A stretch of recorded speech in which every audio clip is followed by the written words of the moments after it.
বনমালীপুর নামে এক গভীর জঙ্গলে একটি গাছে বাস করত টুনি এবং তার শাশুড়ি।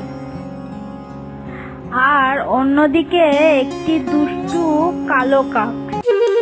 ঠিক তার পাশেই একটি বিশাল গাছের কোটরে বাস করত এক নাগিনী, মলিনী।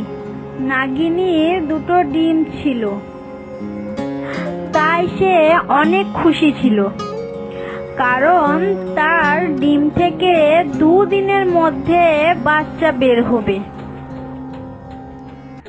আমার ভেবেই আনন্দ হচ্ছে। আমার ডিম ফুটে মিষ্টি বাচ্চা বের হবে। আমি এই জঙ্গলে একাই থাকি। আমার একটি বোনও আছে, কিন্তু সে আছে অনেক দূরে, সাগর পারে। যাই, এখন আমি খাবারের খোঁজে বেরিয়ে যাই। এই বলে কমলিনী খাবারের খোঁজে বেরিয়ে যায়।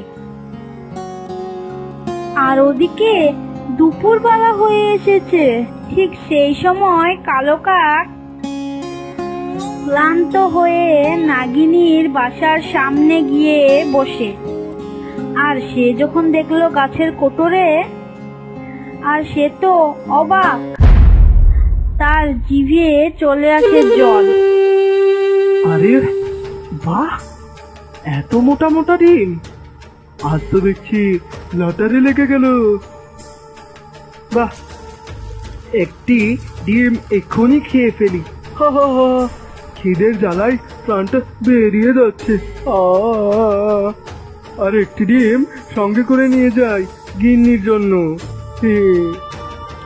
এই বলে কালো কাক একটা জোরে হাসি দেয়, আর একটি ডিম উঠতে উঠতে নিয়ে গেল।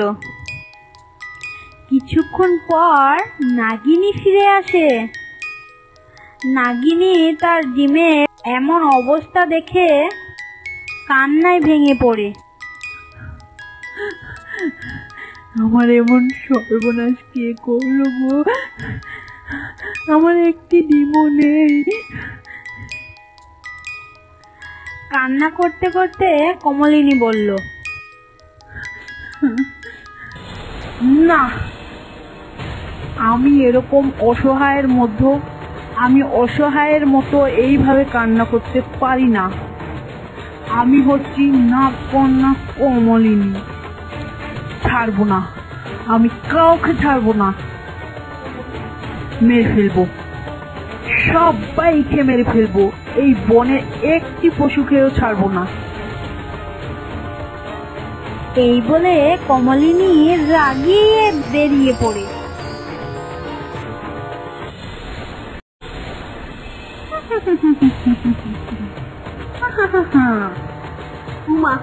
মাটি এরকম কাঁপছে কেন?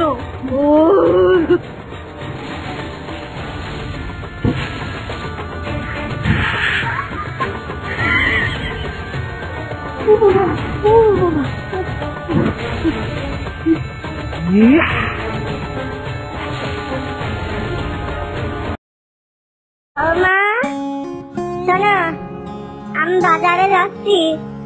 তুমি ঘরের দরজাটা ভালো লাগিয়ে রাখবে। আমি বাজারে বাজার করে নিয়ে আসছি বাজার থেকে। ঠিক আছে? ঠিক আছে মা।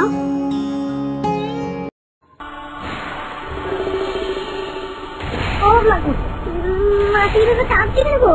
ও, আমি খোড়া মানুষ, এমনিতেই দাঁড়াতে পারি না। পারি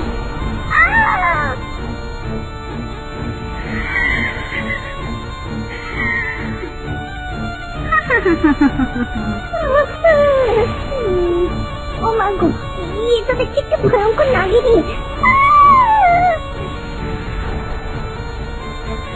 কমলিনী টুনি শাশুড়িকে নিজের বিষে মারাত্মকভাবে জ্ঞান হারিয়ে ফেলে দেয়। ওদিকে টুনি চিন্তায় পড়ে যায়। টুনি বলল, কি ব্যাপার, শাশুড়ি মা এখনো এলো না কেন? শাশুড়ি মা তো সে কখন গিয়েছে, এতক্ষণ তো ফেরার কথা। এখনো আসেনি কেন? নিশ্চয় কিছু হয়েছে, ব্যাপারটা জানতে হচ্ছে। টুনি বাজার পথে যেতে যেতে দেখে তার শাশুড়ি বিষে নীল হয়ে পড়ে আছে। ও মা, তোমার কি হয়েছে? পড়ছো না কেন? কি হয়েছে তোমার? বলো। ও মা, তো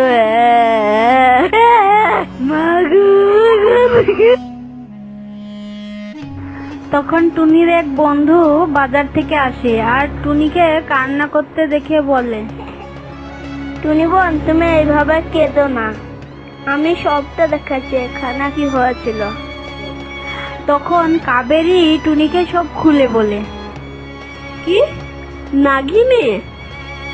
উমা, কি ভয়াবহ কথা রে বাবা। নাগিনকে কি আটকানোর কোনো উপায় নেই?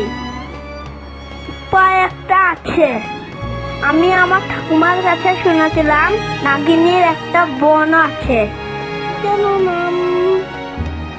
নাম মনে পড়ছে না। হ্যাঁ হ্যাঁ, মনে পড়েছে। হ্যাঁ, সোনালী পরী। সোনালী পরী? আচ্ছা, সোনালী পরী কোথায় থাকে? 7 সমুদ্রের 13 নদীর পারে থাকে। চলো চলো চলো যাই, না হলে আমাদের এই পশু পাখিগুলোকে নাগিনী মেরে ফেলবে, আমাদের বন জঙ্গলের পশু পাখিকে মেরে ফেলবে। হ্যাঁ, চলো চলো চলো। এই বলে টুনি এবং তার বন্ধু 7 সমুদ্র 13 নদী পার করে সোনালী পরীর কাছে পৌঁছে যায় এবং সোনালী পরীকে দেখে বলল। তখন টুনি এবং তার বন্ধু কাবেরী সোনালী পরীকে সব খুলে বলে। সবকিছু শুনে সোনালী পরী বলে, কি কি আমার বোন এসব করে বেড়াচ্ছে? না, তোমরা যতই বলো, আমার বোন একজন সৎ মনের মানুষ, আমার বোন এমন কিছুতেই করতে পারে না। নিশ্চয়ই তার সাথে কিছু ঘটেছে। মায়া আয়না, মায়া আয়না, কোথায় আছিস? আয় রে চলে, আয় আয় আয় আয় আয়। ও মায়া আয়না, দেখা তো আমার বোনের সাথে কি ঘটেছিল।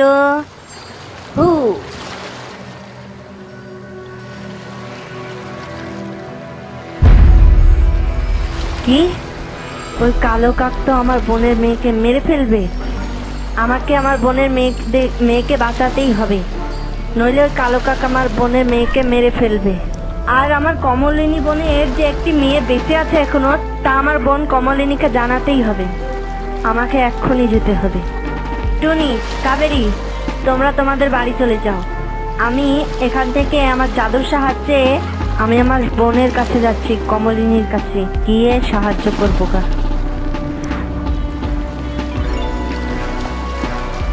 তখন সোনালী পরী সব কিছু খুলে বলে কমলিনীকে। ওই কালো কাক ছাড়বো না, ছাড়বো না, মেরে ফেলবো। ওর জন্য অনেক নিরীহ পশুদের কষ্ট দিয়েছে। আমি নিজেকে ক্ষমা করতে পারবো না, কখনো ক্ষমা করতে পারবো না, কিন্তু কালু কাক তোর নিস্তার নেই। এবার তুই মরবি।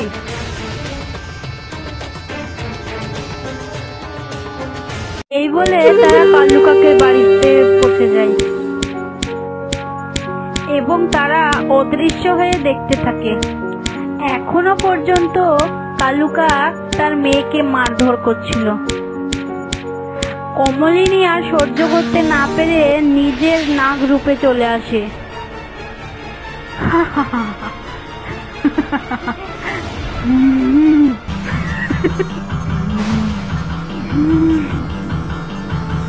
তোর শাস্তি একটাই, তোকে বিষে নীলও করে দেব, ফুটো কেটে নেব। আমাকে ছেড়ে দাও, আমি আর এই কাজ করবো না, আমি আর কখনো এই কাজ করবো না। দয়া করে ছেড়ে দাও কমলি বোন, আমি আমার ভুলটা বুঝতে পেরেছি। মৃত্যু সামনে দেখলে সবাই এরকমই বলে, তোকে তো শাস্তি পেতেই হবে। কমলিনী কালো কাকের ঠোঁট কেটে নেয় এবং কালো কাককে তার বিষে ধোঁয়ায় জ্ঞান হারিয়ে দেয়। কমলিনী তার সন্তানকে নিয়ে চলে যায় আর বনের বাকি পশুদেরকেও ঠিক করে দেয়। তো বন্ধুরা, আজকের এই ভিডিওতে তোমাদের জন্য একটি প্রশ্ন রয়েছে। তো বন্ধুরা, 5 কুড়ি কত হয়? কেউ যদি পেরে থাকো তাহলে সে কমেন্টে লিখে যাবে। আমি সোনালি পড়ি, আমি তোমাদের ওই উত্তরগুলো দেখবো, যদি সঠিক হয় তা তোমাদেরকে একটি করে লাভ দেবো। আর ভিডিওটি ভালো লেগে থাকলে একটি লাইক ও চ্যানেলটা সাবস্ক্রাইব করবেন। মায়াপুর নামে একটি ছোট্ট জঙ্গল ছিল। সেই জঙ্গলে বাস করত টুনা নামে একটি পাখি। টুনা তার স্ত্রী টুনকে নিয়ে থাকতো। টুনার কিছু কৃষি জমি ছিল আর তার জমির পাশেই দুটো লিচু গাছ ছিল। আর লিচু গাছে লিচু ছিল। একটা লিচু গাছে পাকা লিচু, আরেকটি লিচু গাছে কাঁচা লিচু। একদিন পাকা লিচু গাছটি বলে ওঠে, ইস, আজকে আমার কত খুশি লাগছে, আমার গায়ের রং একেবারে লাল হয়ে গেছে। মনে হচ্ছে যেন আমার শরীর থেকে গোলাপি ঠোঁটের মতো দেখাচ্ছে। সবাই আমাকে অনেক ভালো বলবে। এই রংটা যে সবার পছন্দ। পাকা লিচু গাছ কাঁচা লিচু গাছকে শুনিয়ে শুনিয়ে বলছিল। পাকা লিচু গাছের কথা শুনে কাঁচা লিচু গাছ বলে, পাকা লিচু বন্ধু, তুমি নিজেকে নিয়ে এত অহংকার করো না। পাকা লিচু, আমি জানি তুমি আমাকে শুনিয়ে শুনিয়ে এসব বলছো, কিন্তু তোমার কথায় আমি কোনো রাগ করব না। আরে, আমি তোকে রাগাবার জন্য এসব বলছি নাকি? আমি গোলাপি রঙের কথা বলছি। আমি হলাম সব থেকে সুন্দর লিচু। আমার মতন সুন্দর গাছ এখানে আর কেউ নেই। এই পথ দিয়ে কেউ গেলে আমার এই রূপ দেখে অনেক প্রশংসা করবে, আর তোর দিকে দিকেও তাকাবেই না। তোর যা কালো কাঁচা চেহারা, আমার তোকে দেখতে ইচ্ছে করে না। শোনো পাকা লিচু বন্ধু, তুমি একদম আমার সাথে এভাবে কথা বলবে না। তুমিও তো আমার মতোই একদিন কাঁচা ছিলে, তাই না? আজ না হয় তুমি আগে থেকে গেছো, কাল তো আমিও পাবো। তাই বলছি, নিজেকে এত সুন্দর ভেবো না, বুঝলে? আরে, আমি বুঝেছি, আমাকে দেখে তোর অনেক হিংসে হচ্ছে, তাই না? আর হবে না বা কেন? তুই তো আমার মতন অত সুন্দর না। এইভাবে পাকা লিচু কাঁচা লিচুকে অনেক অপমান করত। এভাবেই দুজনের দিন কাটত। একদিন টুনার স্ত্রী টুনি তাদের জমিতে যায়।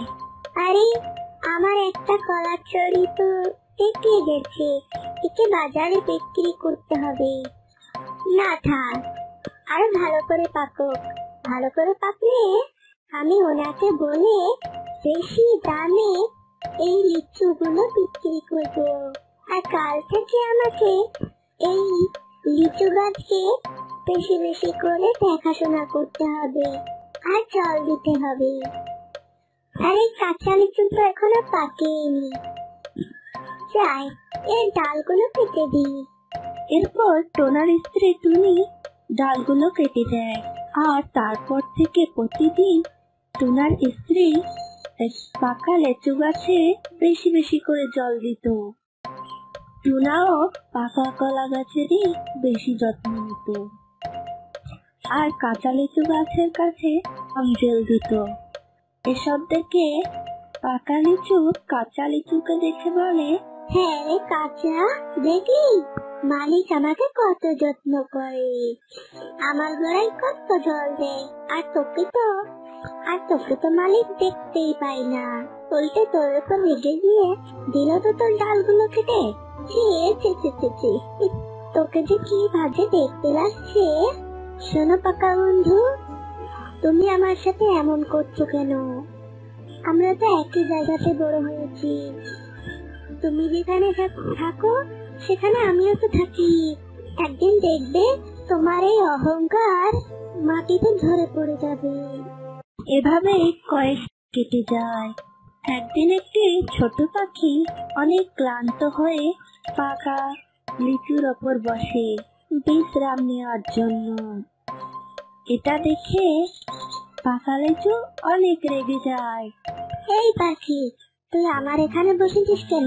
যা বলছি এখান থেকে যা। তুই জানিস না আমি হলাম রূপের রানী। তোর এমন নোংরা শরীর নিয়ে আমার এখানে বসেছিস কেন? যা যা, দূর হ বলছি, উঠে যা বলছি, যা যা। তুমি আমাকে এমন করে বলছো কেন? আমি রানীতে এখানে বসেছি, আর তুমি তোমার রূপ নিয়ে এত অহংকার করছো কেন?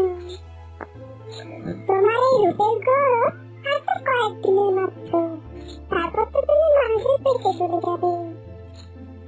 কাঁচা লিচুর অনেক মায়া হয় আর বলে, ছোট পাখি, তুমি আমার এখানে এসো, আমি তো তোমাকে কিছুই বলবো না।